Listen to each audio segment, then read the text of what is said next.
老人家係咪真係要食得清清地，餐餐青菜、白菜、豆腐就叫健康？如果長者唔食肉，究竟會更長壽，定係反而會令身體加速衰退，更傷身呢？Hello，大家好，今日想同大家講一個好多人，特別係我哋香港上一輩長者好容易踩中嘅健康盲區。好多時我哋陪阿爸阿媽或者爺爺嫲嫲去飲茶食飯，總會聽到佢哋話：哎呀，我年紀大啦，有三高啊，要食得清淡啲，唔好煮咁多肉，餐餐食菜，食夠豆腐，煲個瓜湯就夠啦。或者有啲長者直頭覺得食肉會塞血管，會膽固醇過高，結果索性戒肉，餐餐變咗羅漢齋。但係作為子女或者照顧者嘅你，知唔知咁樣做隨時係推緊佢哋落健康嘅深淵？依家好多資深營養師同老人科醫生都出嚟大聲疾呼，老人家唔食肉其實仲傷身。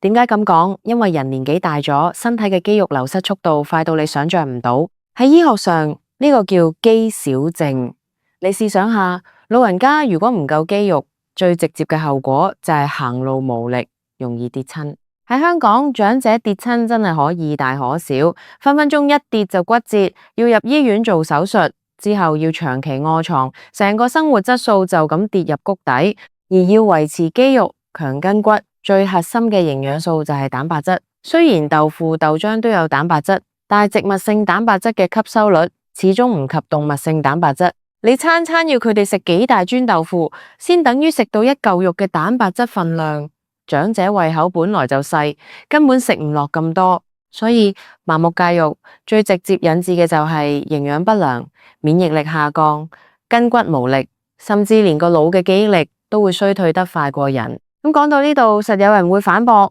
餐餐大魚大肉，一陣膽固醇爆表、血壓高、尿酸高，得到痛風，又點算好先？冇錯，呢個正正就係點解好多長者望肉生胃嘅原因。但係營養師強調，我哋唔係叫大家去餐餐食東坡肉、食肥叉燒，而係要聰明地食肉。只要揀啱種類，控制好份量，用啱烹調方法，肉類反而會變成老人家嘅長壽藥。今日我就為大家整理咗資深營養師極力推薦嘅3種長壽肉，只要跟住呢個方法食，不單止唔會影響三高，仲可以幫長者強筋骨、補腦力，越食越精神。第一種長壽肉，亦係最推薦長者多點進風嘅，就係深海魚肉。好多香港老人家其實好中意食魚，貪佢夠鮮甜又容易咬。不過平時大家可能多數係食鯇魚、福壽魚或者青斑呢類。營養師就建議，如果想達到強筋骨，特別係補腦力嘅效果，一定要多啲揀深海魚，好似三文魚、雜魚、沙丁魚或者鱈魚。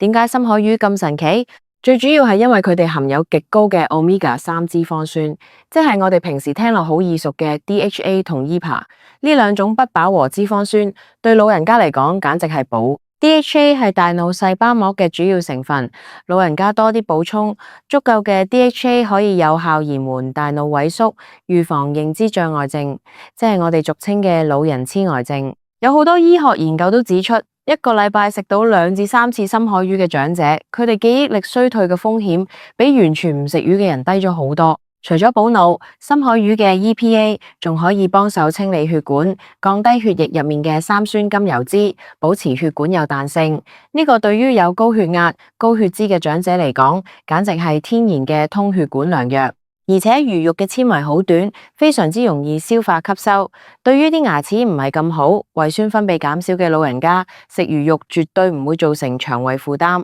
不過喺做法上面，大家要留意，香港人最中意用熟油淋落條蒸魚度，或者去茶餐廳食煎封、椒鹽，咁樣做就會將原本好健康嘅魚變成高脂食物。最理想嘅做法係用少許薑絲、蔥絲清蒸，或者用好少油慢火煎熟。如果長者覺得三文魚太油膩，可以揀鱈魚，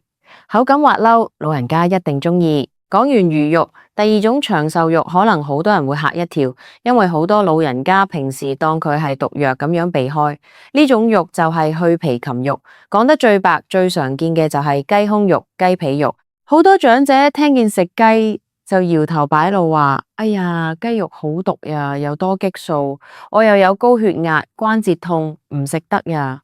其實呢個真係好大嘅誤解。首先，依家正規街市或者超市買到嘅雞檢疫都非常嚴格，唔需要過分擔心激素問題。其次，去皮嘅雞肉係屬於非常高質量嘅白肉，佢嘅特點係高蛋白質、低脂肪、低膽固醇。對於要加熱、要補充肌肉，但又驚肥、驚膽固醇高嘅銀髮族嚟講，去皮雞肉係極佳嘅蛋白質來源。雞肉入面含有豐富嘅人體必需氨基酸，而且吸收率極高，可以話係大自然界入面肌肉嘅建造原料。而且雞肉入面仲含有豐富嘅維他命 B 集，特別係維他命 B12，呢種維他命對於維持神經系統健康、製造紅血球至關重要。老人家如果缺乏維他命 B12，好容易會出現慢性貧血，成日覺得個人好攰、無神無氣，甚至會影響情緒，變得容易焦慮或者抑鬱。咁去皮雞肉點樣食先至最好？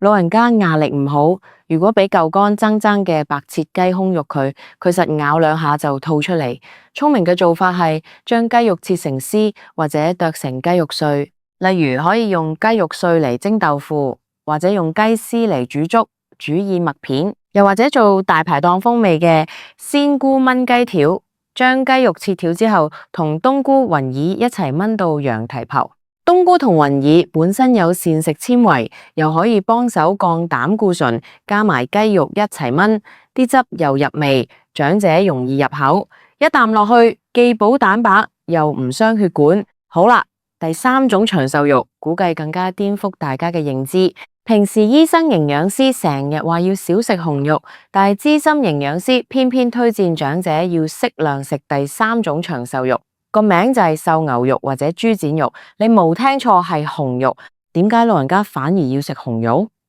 因為長者面對緊一個好普遍但好容易被忽視嘅健康問題，叫做缺鐵性貧血以及肌肉合成效率下降。雖然白肉好，但係紅肉入面嘅血紅素鐵吸收率比植物性食物或者白肉高好多倍。好多老人家面色蒼白，行兩步就氣喘如牛，成日頭暈眼花。好多時唔係因為心臟有事，而係因為身體唔夠鐵質，造血功能減退。瘦牛肉或者豬展肉，除咗高鐵質之外，佢仲含有兩樣對長者強筋骨極其重要嘅微量元素：鋅同埋肌酸。鋅可以維持老人家嘅味覺同免疫力。好多老人家成日話食嘢無味，結果越煮越鹹，越食越多鹽，引致血壓飆升。補充足夠嘅鋅可以令佢哋恢復正常味覺，胃口變好，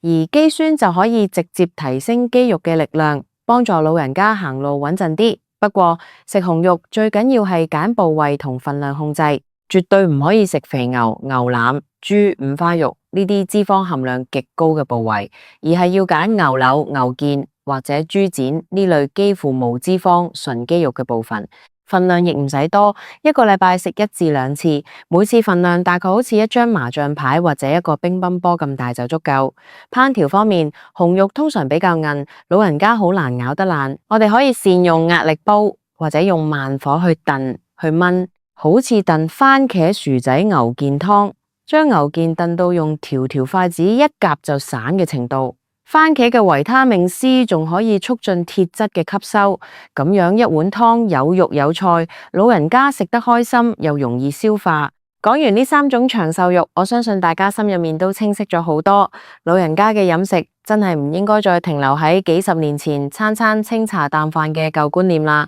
如果你真係想屋企嘅長者健健康康，行得走得，頭腦靈活，就要主動幫佢哋打破對肉類嘅恐懼。當然，除咗揀啱肉，我哋平時喺餐桌上面仲有幾點要留意。第一，少量多餐，唔好要求佢哋一餐食好多，可以將肉類分散喺早、午、晚3餐入面，每餐食1、2啖，積少成多。第二，食物嘅質地一定要夠養掂、夠細件，多用切絲、剁碎、慢燉嘅方式，照顧好佢哋嘅牙齒同埋腸胃。健康長壽從來都唔係靠苦行僧式嘅偏食食出嚟嘅，而係靠均衡科學嘅營養搭配。希望今日分享嘅呢啲資深營養師嘅專業資訊，可以幫到大家同埋屋企嘅長者。由今日開始，試下幫阿爸阿媽嘅餐單加返啱嘅長壽肉，一齊用正確嘅飲食方式陪佢哋健健康康、開開心心地享受銀髮生活啦。